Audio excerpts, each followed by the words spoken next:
दोस्तों, एक शहर में एक लड़का अपने माँ बाप के साथ रहता है। उसकी शादी की उम्र हो चुकी थी, लेकिन उसकी शादी नहीं हो रही थी। इसके लिए उसके घर वाले काफी परेशान थे। तभी उसके लिए एक अच्छी सी लड़की का रिश्ता आता है और वो लड़की भी इस लड़के के साथ शादी करने के लिए तैयार होती है। कुछ ही दिनों के बाद दोनों की शादी होती है। शादी होने के बाद ये लड़की अपने ससुराल आती है। 2 महीना काफी अच्छे से रहती है। तभी एक दिन वो अपने पति से कहती है कि मुझे मेरी माँ बाप की काफी याद आ रही है, इसके लिए मैं उन्हें मिलने जा रही हूँ। उसके बाद उसका पति उसे मायके जाने के लिए विरोध करता है, लेकिन वो लड़की जबरदस्ती मायके चली जाती है। उसके बाद दूसरे दिन वो अपने ससुराल वालों को फोन करके बोलता है कि मेरी मेरी बीवी से बात करा दो। उसके बाद उसके ससुराल वाले बोलते हैं कि तुम्हारी बीवी तो यहाँ आई नहीं और उसे आए हुए काफी महीने हो गए। उसके बाद उसकी काफी फिक्र होती है। उसके बाद वो तुरंत पुलिस स्टेशन जाकर अपनी बीवी की लापता होने की कंप्लेंट लिखा देता है। उसके बाद जब पुलिस छानबीन करती है तो उनके सामने ऐसे कुछ सच आते हैं कि उस लड़की के पति के होश उड़ जाते हैं। दोस्तों, क्या है इस कहानी के पीछे का सच, ये जानने के लिए कहानी आप आखिर तक सुनिए। दोस्तों, अगर आपने अब तक हमारे यूट्यूब चैनल भाव की बात को सब्सक्राइब नहीं किया तो प्लीज चैनल को सब्सक्राइब कर लीजिए, क्योंकि आपके सब्सक्राइब करने से और वीडियो को लाइक करने से हमारा काफी हौसला बढ़ जाता है। दोस्तों, ये सच्ची घटना झारखंड राज्य के देवघर शहर के एक सुभाष नगर इलाके के परिसर में हुई थी। दोस्तों, वहां पे एक आकाश नाम का लड़का रहता था। आकाश की शादी की उम्र हो चुकी थी, लेकिन उसकी शादी नहीं हो रही थी। उसके लिए उसके घर वाले काफी परेशान थे। तभी उसके लिए एक कोमल नाम की लड़की का अच्छा सा रिश्ता आता है, और जब कोमल और आकाश एक दूसरे को देखते हैं तो दोनों पहली बार में ही एक दूसरे को पसंद कर लेते हैं। उसके बाद दोनों की मंगनी होती है और कुछ ही दिनों के बाद दोनों की शादी होती है। शादी होने के बाद कोमल अपने ससुराल आती है। ससुराल आने के बाद काफी अच्छे से रहती है, घर का सारा काम करती है, अपनी सास ससुर का ख्याल रखती है। आकाश को लगता था कि कोमल मेरी बहुत अच्छी बीवी है, वो मेरा काफी ख्याल रखती है, और उसे जैसी बीवी चाहिए थी वो लगभग कोमल में वो सारे गुण देख रहा था। उसे नहीं पता था कि उसके पीछे क्या चल रहा है। दोस्तों, कोमल 2 महीना तो बहुत अच्छे से रहती है, लेकिन 2 महीने बाद वो बार बार अपने मायके जाने की जिद करती है। जब भी उसे आकाश रोकता था तब कोमल उसे जबरदस्ती मना के अपने मायके चली जाती थी और वहां 2-3 दिन रह के वापिस आती थी। शुरुआत में आकाश को भी लगता था कि कोमल को यहाँ का माहौल ज्यादा पसंद नहीं है और वो अपने घर वालों से कभी दूर रही नहीं, इसके लिए आकाश भी कोमल की बात मान लेता था। अब ऐसे एक दिन कोमल अपने पति आकाश से बोलती है कि मुझे मेरे घर वालों की काफी याद आ रही है, इसके लिए मैं 2 दिन जाऊंगी और तीसरे दिन यहाँ पर वापिस आऊंगी।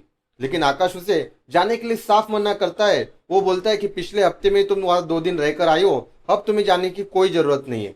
उसके बाद आकाश और कोमल के बीच में थोड़ा झगड़ा होता है। उसके बाद कोमल अपना कपड़ा भरकर अपने मायके के लिए निकल जाती है। दोस्तों, 28 नवंबर 2024 को कोमल वहां से निकलती है। 29 नवंबर को जब कोमल का फोन आकाश को नहीं आता है तो आकाश को थोड़ी उसकी फिक्र होती है। उसके बाद वो कोमल को फोन करता है, लेकिन कोमल का फोन स्विच ऑफ आ रहा था। इसके बाद वो अपने ससुराल वालों को फोन करके बोलता है कि मेरा और कोमल का झगड़ा हुआ था, अगर कोमल वहां है तो उससे साथ मेरी बात करा दो। उसके बाद कोमल की माँ बोलती है कि पिछले हफ्ते कोमल आई थी, ये हफ्ते में आई नहीं है, और तुम ये क्या बोल रहे हो कि कोमल यहाँ पर आई है। उल्टा आकाश को ही कोमल की माँ थोड़े खड़े बोल सुना देती है। उसके बाद आकाश को उसकी फिक्र होती है। वो सीधा पुलिस स्टेशन जाकर अपनी बीवी लापता होने की कंप्लेंट लिखा देता है। दोस्तों, इसके बाद पुलिस आकाश की पत्नी कोमल की लापता होने की कंप्लेंट लिख लेती है और उसकी छानबीन चालू करती है। इसके लिए पुलिस अपनी काफी खबरों को भी काम पे लगाती है और साथ में कोमल का फोन ट्रैकिंग पे डाला जाता है। 2 दिन बाद कोमल का फोन स्विच ऑन होता है और पुलिस को कोमल का लोकेशन मिल जाता है। जब पुलिस कोमल के लोकेशन पे पहुंचती है तो वो देखते हैं कि कोमल का लोकेशन सुभाष नगर का ही एक लॉज का था। जब पुलिस लॉज पे पहुंचती है और कोमल के रूम का दरवाजा खटखटाती है तो अंदर से आवाज आता है, कौन है। तभी पुलिस वाले बताते हैं कि हम लोग रूम सर्विस वाले हैं। उसके बाद जब कोमल दरवाजा खोलती है और पुलिस देखती है कि कोमल अपने पति को छोड़कर उसके प्रेमी के साथ यहाँ रुकी हुई है, तब पुलिस को भी धक्का लग जाता है। उसके बाद पुलिस कोमल और उसके प्रेमी को साथ में लेकर पुलिस स्टेशन पहुंचती है। इसके बाद इस घटना की खबर पुलिस कोमल के पति आकाश और कोमल के घर वालों को देती है। उसके बाद सारे लोग पुलिस स्टेशन आ जाते हैं। उसके बाद पुलिस वाले सबके सामने कोमल से पूछते हैं कि तुम शादीशुदा थी, उसके बाद भी तुमने ऐसा क्यों किया। तब कोमल बताती है कि शादी से पहले ही इस लड़के के साथ मेरा चक्कर चल रहा था और हम दोनों एक दूसरे से प्यार करते थे। ये सारी बात मेरे घर वाले जानते थे, उसके बावजूद भी इन्होंने मेरी शादी आकाश के साथ करवा दी। मैं आकाश के साथ बिल्कुल भी खुश नहीं, इसके लिए हर 2-3 दिन में मैं बहाना कर कर इससे मिलने के लिए आ जाती थी और मैं अपने मायके शादी के बाद एक बार भी नहीं गई। ये सब सुनकर आकाश के होश उड़ जाते हैं और वो आखिर कोमल को छोड़ने का फैसला कर लेता है और कुछ ही दिनों के बाद उसे डिवोर्स दे देता है। उसके बाद जब कोमल उस लड़के से शादी का प्रस्ताव रखती है तो वो लड़का भी शादी करने के लिए साफ साफ मना करता है। अब कोमल की अवस्था ऐसी हो जाती है, न घर की न घाट की। दोस्तों, कोमल ने अपने पति को जिस तरह धोखा दिया और उसके बाद कोमल को उसके प्रेमी ने धोखा दिया, अब कोमल न उसके पति की रही न उसके प्रेमी की।